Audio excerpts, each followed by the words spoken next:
विराट कोहली और पीयूष चावला में से एक बेटर प्लेयर कौन है जो है वो कंसिस्टेंटली ऊपर जा रहा है, तो उस ट्रेंड को हम बोलते हैं अप ट्रेंड।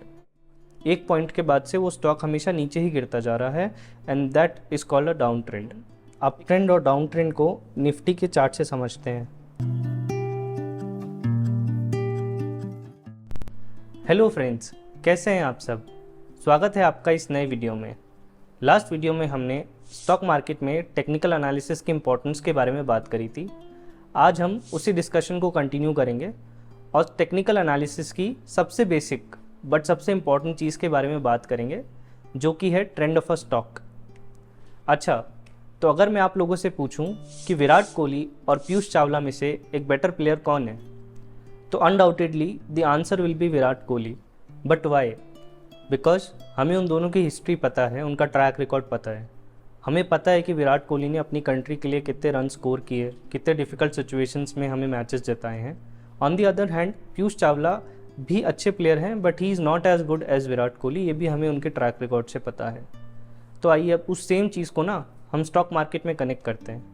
अगर मैं आपको कोई दो स्टॉक देता हूँ और मैं आपसे पूछता हूँ कि इसमें से बेटर स्टॉक कौन सा है, तो आप कैसे जज करेंगे, आप कैसे बताएंगे कि which is a better stock?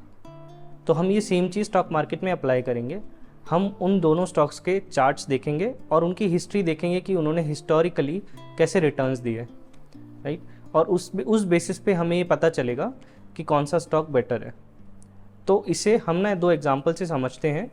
मैं अभी आपको स्क्रीन पर दो चार्ट्स दिखाऊंगा।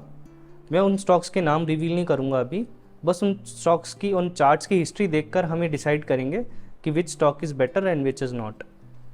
तो अभी आपके स्क्रीन पर पहला स्टॉक आ रहा है। आप ही मुझे बताइए कि इस चार्ट देखकर कि इस स्टॉक ने कैसा रिटर्न दिया और कैसा परफॉर्मेंस है उसका पास्ट में। तो जो पहला चार्ट है, आप देख रहे हैं कि ये चार्ट जो है वो 2003 से कंसिस्टेंटली ऊपर की तरफ जा रहा है और उसने कंसिस्टेंट बेसिस पे अच्छे रिटर्न्स दिए हैं।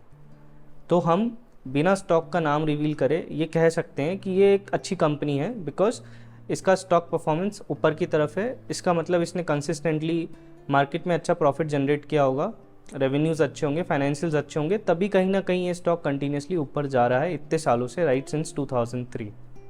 ठीक है, अब आपके सामने दूसरा चार्ट आ रहा है। तो इस स्टॉक में आप देखेंगे कि ये स्टॉक अप्रॉक्सीमेटली 2006 में लिस्ट हुआ था और 2007 तक इसने बहुत अच्छा रिटर्न दिया ऊपर की तरफ। बट उस पॉइंट के बाद से ये नीचे ही आता जा रहा है and right now it's trading at around less than 2 rupees. इसका स्टॉक प्राइस इतना गिर गया है कि अब ये 2 रुपये से भी कम पे ट्रेड कर रहा है। तो हम ये कंटिन्यूसली देख सकते हैं कि 2008 के बाद से ये प्राइस सिर्फ नीचे आता जा रहा है और इसमें कोई मतलब बड़े इन्वेस्टर्स इंटरेस्टेड नहीं है, तभी ये स्टॉक का प्राइस नीचे गिरता जा रहा है।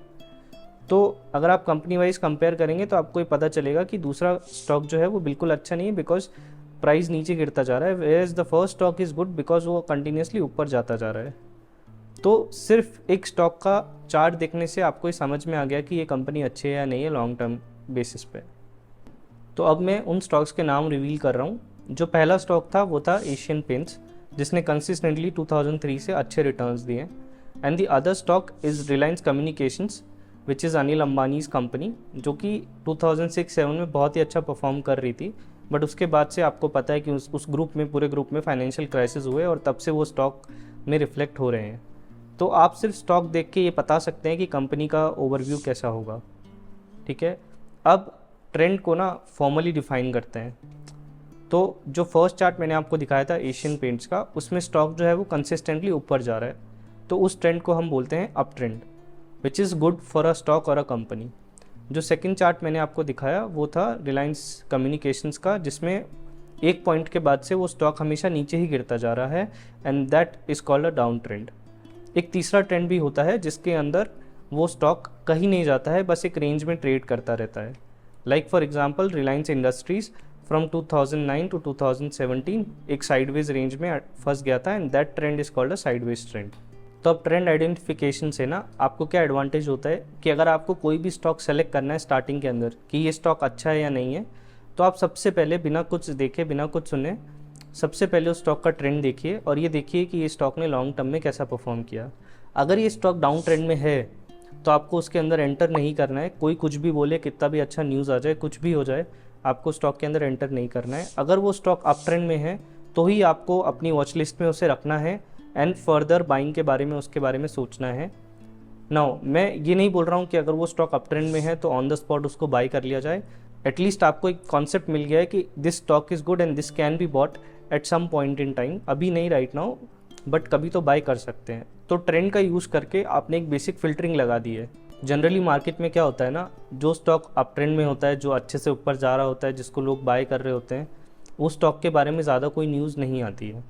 और वहीं वो स्टॉक जो पेनी स्टॉक्स है, जो 2 रुपये पे पड़े हैं, 1 रुपये पे पड़े हैं, उनके अराउंड हमेशा कुछ ना कुछ अच्छी न्यूज़ आती रहती है।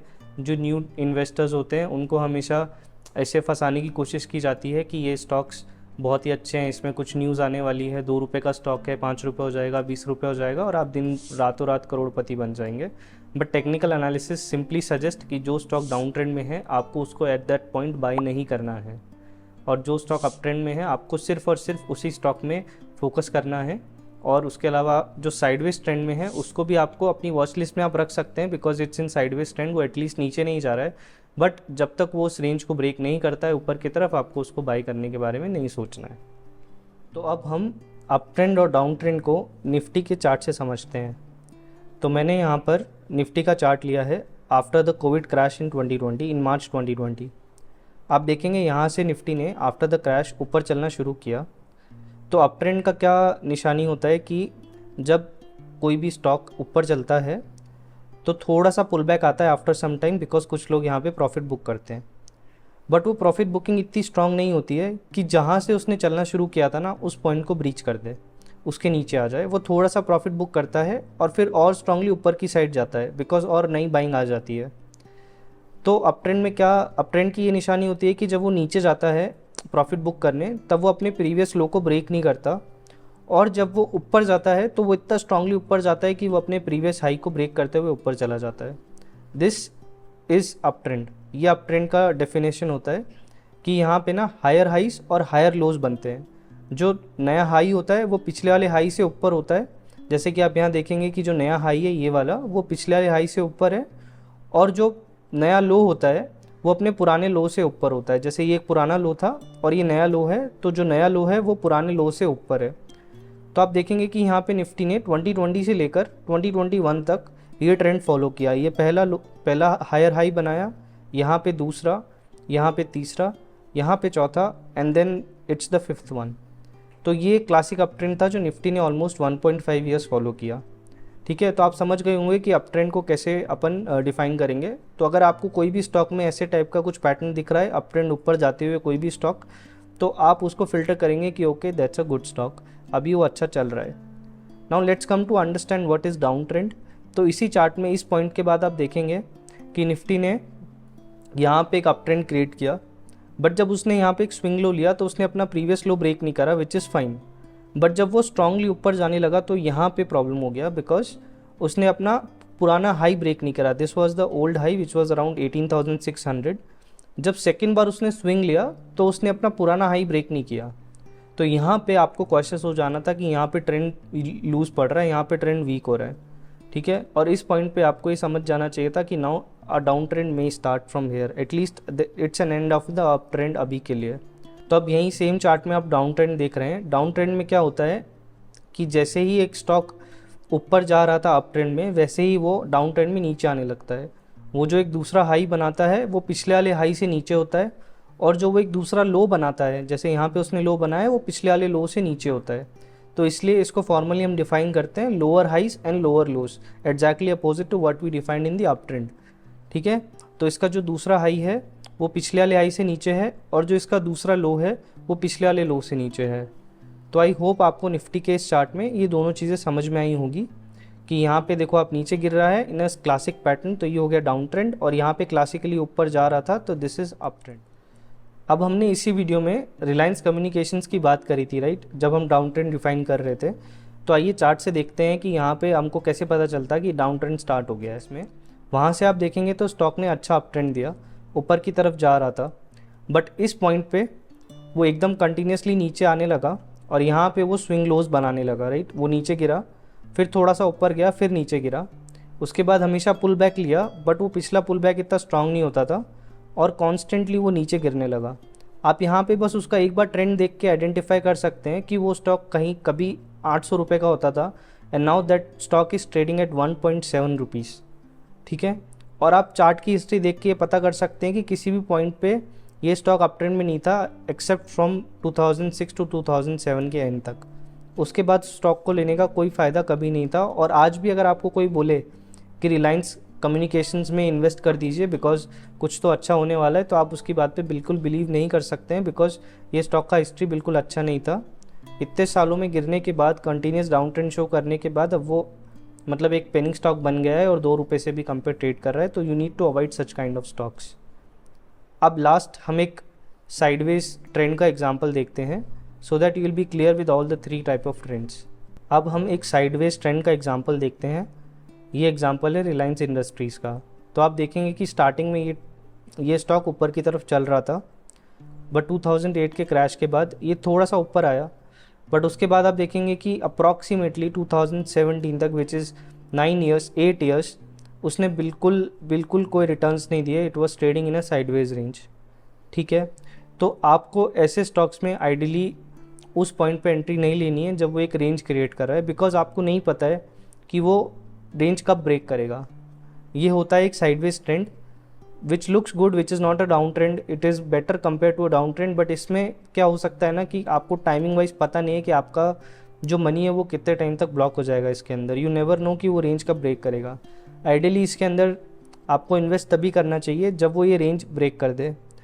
स्टार्टिंग में जब आप एक न्यू इन्वेस्टर हैं तो आपके लिए सबसे बेस्ट है कि आप वही स्टॉक्स पकड़ें जो कि एक अप ट्रेंड में जा रहे हैं और साइडवेज और डाउन ट्रेंड के स्टॉक्स को अवॉइड करें। आपको इन एग्जांपल से समझ में आया होगा कि एक अप ट्रेंड, एक डाउन ट्रेंड और एक साइडवेज ट्रेंड क्या होता है। अब मैं आपको आपकी प्रैक्टिस के लिए स्क्रीन पर 10 स्टॉक्स के नाम दे रहा हूँ। आपको इन स्टॉक्स के चार्ट देखकर ये आइडेंटिफाई करना है कि इन स्टॉक्स का लॉन्ग टर्म ट्रेंड क्या है और क्या आपको इन स्टॉक्स में इन्वेस्ट करने के बारे में सोचना चाहिए या नहीं। आप इन स्टॉक्स के चार्ट ट्रेडिंग व्यू एक वेबसाइट है उस पर देख सकते हैं, लिंक मैं डिस्क्रिप्शन में डाल दूंगा। और जब आप ये 10 स्टॉक्स के ट्रेंड आइडेंटिफाई कर ले तो मुझे कमेंट में ज़रूर बताइए कि कौन सा स्टॉक अप ट्रेंड में है और कौन सा डाउन ट्रेंड और साइडवेज में है। So that's it for today's videos guys. I hope आपको आज के वीडियो से ये समझ में आया होगा कि ट्रेंड क्या होता है, और अगर आप एक बिगनर है टेक्निकल एनालिसिस में तो what's the first step you should take to learn technical analysis. Next video में हम इसी डिस्कशन को आगे बढ़ाएंगे और टेक्निकल एनालिसिस में कैंडलस्टिक्स को कैसे रीड करते हैं उसके बारे में बात करेंगे। So stay tuned for the next videos. अगर आपको ये वीडियो पसंद आया तो please like, share, subscribe and stay tuned for more such content. Thank you.